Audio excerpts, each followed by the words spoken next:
close emotionally. Here to talk us through the somewhat hindered body language is Robert Phipps, everyone. How you doing, Robert, nice to see you again. How you doing? Thanks for coming on.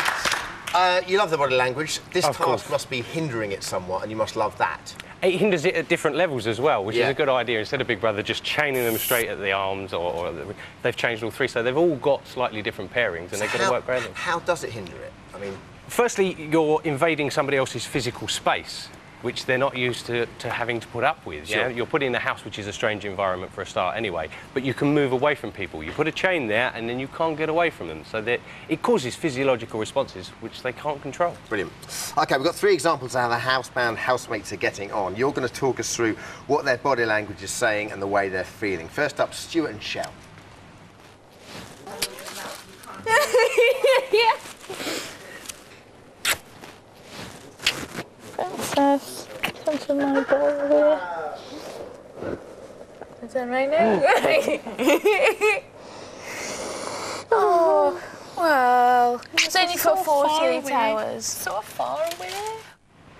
Michelle went straight for the entree there, didn't she? No messing around with the starters. All right, before this task, Shell and Stuart began to spend a lot of time together, bonding particularly over baking bread. Will this task cement that tie, do you think?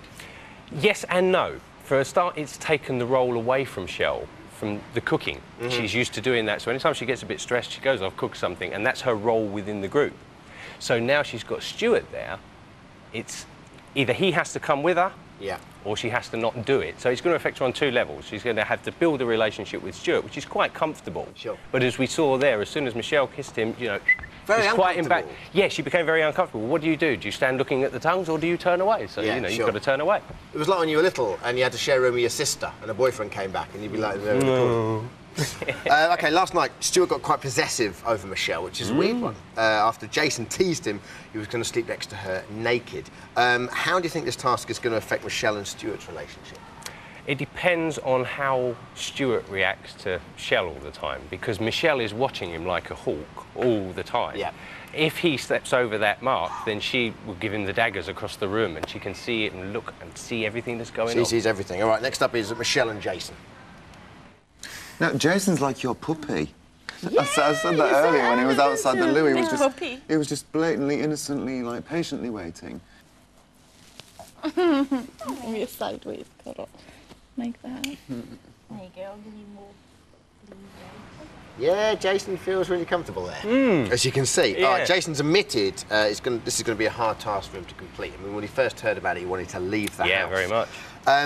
He's going to have to integrate with his fellow housemates. How does his body language affect this? But he's not integrating. You saw him sitting there with Michelle, and there's this great big gap, and she's involved with Stuart. It's like she's not even chained up. She's pulling away from him, leaving him over there. You could see his frustration signals where he's jiggling his leg up and down, he's twisting that leg. Yeah, yeah. But also he's looking down and out the side of his, rather than sort of What's looking that at the telling us? direction. He doesn't particularly want to sort of join in, so it's like see what they're doing and then maintain the fixed gaze ahead. It's like, that's going on over there. Which is quite good at. OK, now he can't physically withdraw, which is what is almost his catharsis has been, I suppose, isn't it? How's he going to manage emotionally?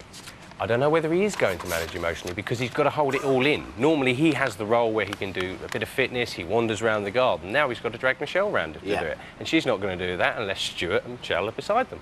So in other words, they're going to have to integrate for him to be happy. Yeah, but whether he will be able to keep it up for 2 or 3 days is another question. OK, finally, Dan and Nadia, they're playing this for laughs. It's always go, go, go, darling. Go, go, go. Come on, top, top. Come on, darling, patsy, darling. Yo, yo. Be careful, Nadia, because yours isn't tied. Nadia, what are you doing? Nadia, look, right, yours is hardly tied, so don't even be doing tricks. Nadia, fancy falling over. You on business, young lady, really? Those two are the two that are enjoying themselves the most, aren't they? Yes, but there's a little bit of a power struggle going on there. Did you see that it's Nadia that's leading, and she says, chop, chop, you follow me. So Dan, in order to take some of that control back, goes, puts the brakes on. She has to stop, and at the end of that clip, Dan leads the way, and Nadia is following. That couldn't turn nasty, though, could it? No, I wouldn't have thought so. They get on great, and they know how to bounce off of each other without getting too stressful. Sure. OK, the only concern, I guess, is that there was the psych show on Sunday essentially said that sleep patterns suggest Nadia's the most stressed in the house because she's up and down all the time during the night. That's not going to be particularly easy with Dan chained to her. No, but Dan is the one who sleeps quite a lot, but he's a sort of accommodating guy. So if Nadia wants to get up, Dan will get up. He'll voice his opinion and he will say something, but he will at least compensate and allow her to do that. OK, so who do you think is going to enjoy being chained up the most and the least? Dan and Nadia, without a doubt, the most, because they'll make the best of it. And Jason and Michelle, they're not going to like it at all. No, and do you think, coping-wise, it's touch and go? Coping-wise for Jason, I think it is. Michelle has only got to do something where he can't get away, and that's it. He's going to be dragging her into the diary room saying, Big brother, get me out. Yeah, OK, brilliant. Robert, thank you very much, everyone.